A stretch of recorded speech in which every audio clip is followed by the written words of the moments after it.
This might sound crazy, but what if Steve Rogers created the Victor Von Doom we're gonna see in Avengers Doomsday? And I know, like I said, it's gonna sound crazy, but just walk with me for a second. So, if you saw Avengers Endgame, we all seen the ending where Steve went with Mjolnir in his hand and the shield and put the stones back.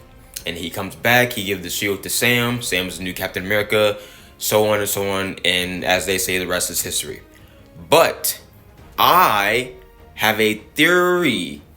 Maybe the Victor Von Doom that we're going to see in Avengers Doomsday was created because of the events of Steve going back in time, putting the stones back in their place, or so he thinks.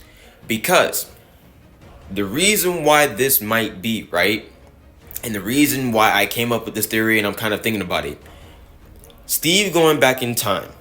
What if he put the stones back there, right?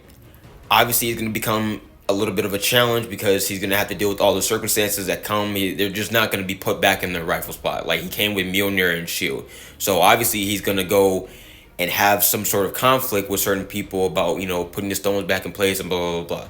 But, obviously, Kang knows everything about the multiverse from the beginning to the end of the multiverse.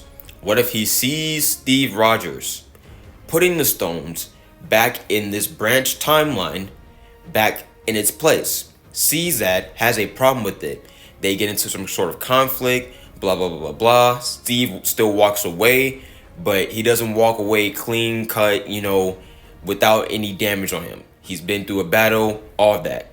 Tony Stark, thinking that this Steve Rogers is their universe's Steve Rogers and their timeline Steve Rogers, is going to be asking him, like, basically, what's he doing? And Steve's going to have to explain this whole entire thing about the multiverse and about the timeline and about them going back in time and about the Endgame snap, the Infinity War snap and everything about that, right? And he's going to talk about Kang. Because I think that while Steve putting the stones back in their place, he had a run-in with Kang.